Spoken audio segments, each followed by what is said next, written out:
Hello friends, welcome to my YouTube channel technical madam. Friends, आज हम करेंगे chapter second, राजनीति सिद्धांत क्या है। तो फ्रेंड्स, इस वीडियो में हम अति महत्वपूर्ण प्रश्न करेंगे जो कि आपके एग्ज़ाम के लिए बहुत ही ज़्यादा इम्पोर्टेंट है। इससे पहले हमने चैप्टर फर्स्ट किया था राजनीति। आई होप कि आपने उस वीडियो को देख लिया होगा। अगर नहीं देखा है तो डिस्क्रिप्शन बॉक्स में उसका लिंक मिल जाएगा, जहाँ से आप जाकर देख सकते हैं। ओके फ्रेंड्स, BPSC 131 की लिस्ट बनी हुई है फ्रेंड्स, तो वहाँ पर आपको ये सारी वीडियोस एक साथ मिल जाएगी, जिससे कि आपको ज़्यादा प्रॉब्लम फेस नहीं करनी पड़ेगी। तो वहाँ पर आपको सारी वीडियोस एक साथ मिल जाएगी। चलिए फ्रेंड्स, स्टार्ट करते हैं चैप्टर सेकंड। देखिए फ्रेंड्स, परिचय। राजनीतिक सिद्धांत राजनीति विज्ञान का एक अत्यंत अभिनियंत्रित उपक्षेत्र है। ये किसने कहा है? वासबी ने। आगे देखिए, राजनीतिक सिद्धांत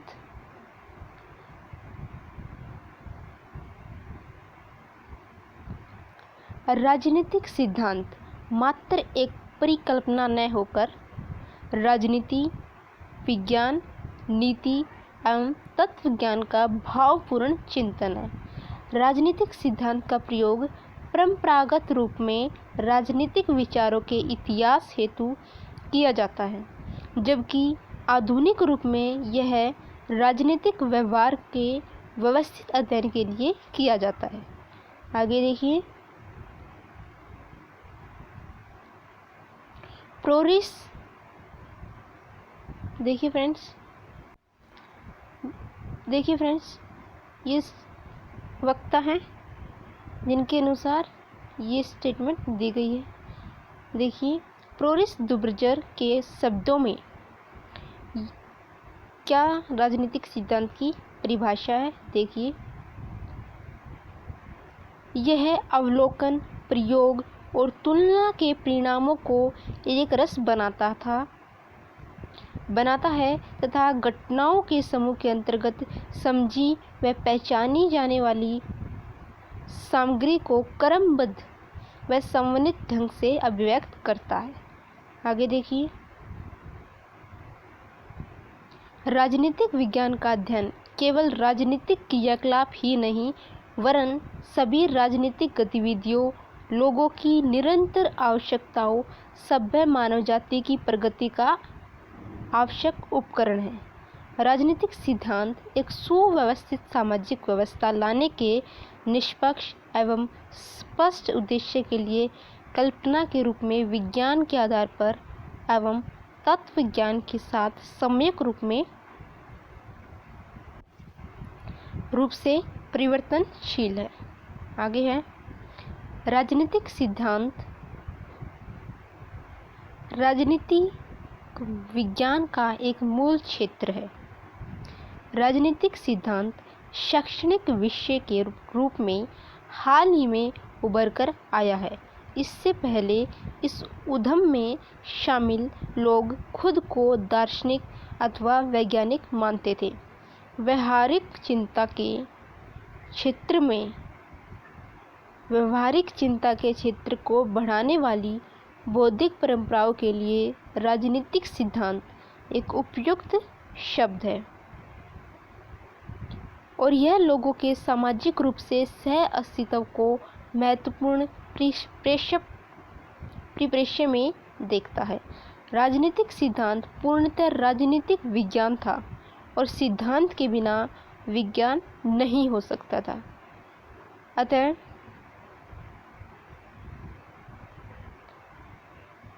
राजनीतिक सिद्धांत को तर्कसंगत रूप में राजनीतिक विज्ञान के पर्यायवाची के रूप में उपयोग किया जा सकता है।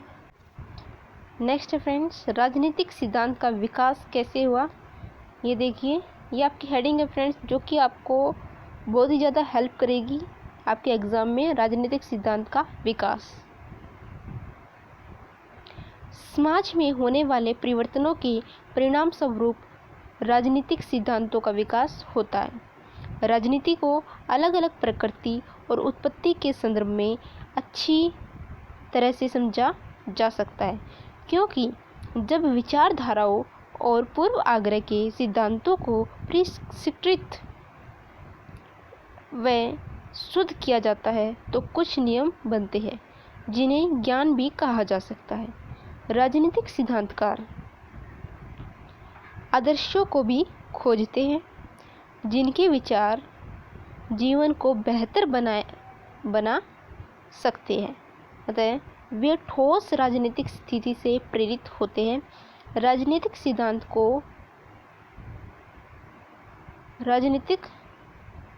सिद्धांत का कार्य केवल एक समूह की प्रतिक्रिया प्रदान करने और समझौते से संतुष्ट होने तक ही सीमित नहीं है, बल्कि इसका उद्देश्य समस्या की जड़ तक पहुंचकर सिद्धांतों के वैकल्पिक नियमों के निर्माण द्वारा उपचार खोजना है। यह हमने किया राजनीतिक सिद्धांत का विकास। नेक्स्ट है राजनीतिक सिद्धांत की परिभाषा। ये देखिए, राजनीतिक सिद्धांत के विभिन्न तत्वों के आधार पर कई प्रकार से परिभाषित किया गया है। ये देखिए, सेबाइन के अनुसार राजनीतिक सिद्धांत में विशेष रूप से तथ्यात्मक कारण और मूल्यवान जैसे कारक शामिल है। हेकर के अनुसार डेफिनेशन क्या फ्रेंड्स, देखिए, हेकर के अनुसार राजनीतिक सिद्धांत निराशाजनक और अनिच्छुक गतिविधि है। यह दार्शनिक और वैज्ञानिक का एक अंग है जो दुनिया के बारे में हमारी समझ को बढ़ा सकता है, जिसमें हम आज रहते हैं और जिसमें हम कल भी रहेंगे। ये हमारी डेफिनेशन थी फ्रेंड्स हेकर के अनुसार। आगे है राजनीतिक सिद्धांत के दृष्टिकोण।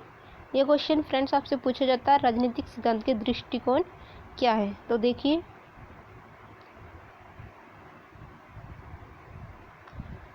हालांकि राजनीतिक सिद्धांत की विभिन्न धारणाओं को पहचानना और उन्हें वर्गीकृत करना काफ़ी मुश्किल है, फिर भी 3 अलग अलग धारणाएं उभरी जिनके आधार पर अतीत और वर्तमान के राजनीतिक सिद्धांतों को अवधारणाबद्ध कर जांच और मूल्यांकन किया जा सकता है। ये 3 दृष्टिकोण हैं। फर्स्ट है ऐतिहासिक, सामान्य और अनुभवजन्य। तो ये 3 दृष्टिकोण हैं राजनीतिक सिद्धांत के। फर्स्ट हम देख लेते हैं ऐतिहासिक दृष्टिकोण क्या होता है। ऐतिहासिक दृष्टिकोण सेबाइन को बनाम और सिद्धांत निर्माण के ऐतिहासिक दृष्टिकोण के प्रमुख प्रतिपादकों में से है। सेबाइन ने राजनीतिक सिद्धांत की प्रकृति का वर्णन वर्णनात्मक रूप से किया है। इस परिप्रेक्ष्य में प्रत्येक ऐतिहासिक स्थिति एक समस्या का निर्धारण करती है और राजनीतिक सिद्धांत उस स्थिति पर निर्भर होकर उसका समाधान खोजने का प्रयास करता है।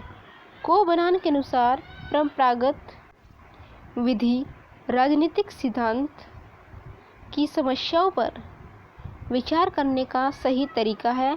ऐतिहासिक ज्ञान पिछली पीढ़ियों की असफलताओं से सीखने का अवसर प्रदान करता है। यह हमें कुछ निश्चित मूल्य, मानदंड और नैतिक अपेक्षाओं के आधार को समझने का अवसर भी देता है। इन मूल्यों की उपयोगिता का आकलन करना इस विधि से आसान हो जाता है, क्योंकि राजनीतिक सिद्धांत पुराने समय के विचारों से बाहर निकलना चाहता है। अतः इस दृष्टिकोण की उपयोगिता संदिग्ध है। ओके फ्रेंड्स, हमने इसमें किया ऐतिहासिक दृष्टिकोण। नेक्स्ट है मानक तथा निर्देशात्मक दृष्टिकोण। देखिए, मानक दृष्टिकोण को कुछ लोग दार्शनिक सिद्धांत व कुछ इसे नैतिक सिद्धांत के रूप में पहचानते हैं। ओके फ्रेंड्स, मानक दृष्टिकोण को कुछ लोग दार्शनिक सिद्धांत और कुछ लोग नैतिक सिद्धांत के रूप में पहचानते हैं। मानक धारणा का मुख्य आधार है कि सिद्धांत और उद्देश्य, तर्क अंतर्दृष्टि और अनुभवों की सहायता से तर्क, उद्देश्य और अंत के संदर्भ में दुनिया और उसकी घटनाओं को समझा जा सके। वास्तव में राजनीतिक सिद्धांत राजनीतिक दर्शन पर निर्भर हैं, क्योंकि इससे अच्छे जीवन के बारे में ज्ञान प्राप्त होता है। अवधारणाओं के मध्य परस्पर संबंध स्थापित करने और घटनाओं के साथ उनके सिद्धांतों में सुसंगतता तलाश करना भी दार्शनिक दृष्टिकोण में सम्मिलित है। आगे है, निम्न तथ्यों के आधार पर अनुभवजन्य सिद्धांत के प्रतिपादकों ने मानववादी दृष्टिकोण की आलोचना की है। मूल्यों की सापेक्षता, नैतिकता और मानदंडों का सांस्कृतिक आधार, प्रतिष्ठानों में वैचारिक विषय सूची, परियोजना का सार और यूरोपियन प्रकृति। लेकिन फ्रेंड्स, मानववादी दृष्टिकोण के समर्थकों ने सदैव अपने सिद्धांतों को अपने समय की वास्तविकता की समझ के साथ जोड़ने का प्रयास किया है। नेक्स्ट है हमारा थर्ड, अनुभवजन्य दृष्टिकोण। अनुभवजन्य दृष्टिकोण अवलोकन पर आधारित सिद्धांत को महत्व देता है। यह मूल्य निर्णय में सम्मिलित केवल ज्ञानपरक सिद्धांतों की आलोचना करता है। मानक राजनीतिक सिद्धांत केवल वरीयताओं और मत की अभिव्यक्ति पर आधारित है। मूल्य मुक्त सिद्धांत में राजनीतिक सिद्धांतों को वैज्ञानिक रूप से जोड़ा गया, जिसे बाद में सकारात्मकवाद के रूप में जाना गया। इस दृष्टिकोण के अंतर्गत राजनीतिक सिद्धांतकारों ने राजनीतिक घटनाओं का वैज्ञानिक प्रारूप तैयार किया, जिसे अनुभवी रूप से स्थापित किया जा सकता था। इस प्रकार उन्होंने विभिन्न दर्शनों को विज्ञान से जोड़ा। राजनीतिक सिद्धांत में यह अनुभवजन्य परियोजना ज्ञान के अनुभववादी सिद्धांत पर आधारित थी, तो इस बात पर बल देती है कि सच और झूठ को गठन करने का पूर्ण विकसित मानदंड है। इस मानदंड का सार प्रयोग और सत्यापन सिद्धांत में निहित है और इस परिप्रेक्ष्य के विकास के दौरान एक क्रांति शुरू हुई, जिसे व्यवहारिक क्रांति के नाम से जाना गया। इस क्रांति के दौरान राजनीतिक अनुसंधान में कुछ तत्व अस्तित्व में आए, जो कि इस प्रकार है। फर्स्ट है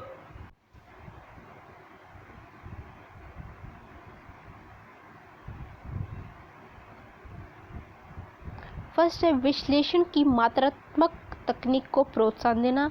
सेकंड है मानक दृष्टिकोण का उन्मूलन एवं अनुभवजन्य दृष्टिकोण का प्रसार। थर्ड है सूक्ष्म अध्ययन को महत्व देना।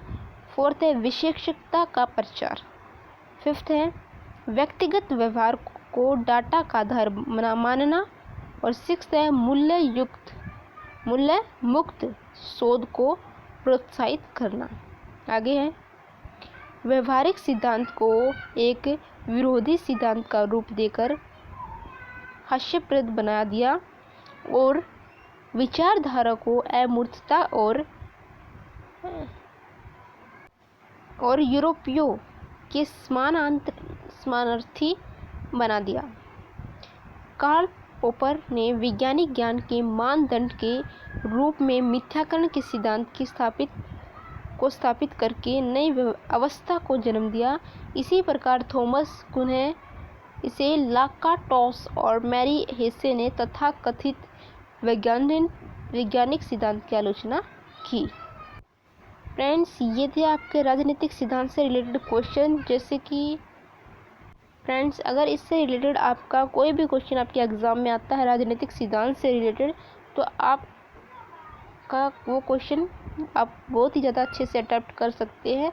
इसमें हमने राजनीतिक विकास देखा, उसकी परिभाषा और उसके दृष्टिकोण को हमने डिस्कस किया है। फ्रेंड्स, आई होप कि आपको ये वीडियो पसंद आई होगी। फ्रेंड्स, अगर आपको वीडियो अच्छी लगी तो वीडियो को लाइक करें, शेयर करें और कमेंट्स करके अपना फीडबैक ज़रूर दें। फ्रेंड्स, अगर आपने वीडियो को चैनल को सब्सक्राइब नहीं किया फ्रेंड्स, तो चैनल को सब्सक्राइब कर ले और साथ ही साथ बेल आइकन को भी प्रेस कर ले, जिससे कि आपको वीडियो का नोटिफिकेशन टाइम टू टाइम मिलता रहे। ओके फ्रेंड्स, आज की वीडियो में इतना ही। मिलते हैं नेक्स्ट वीडियो में।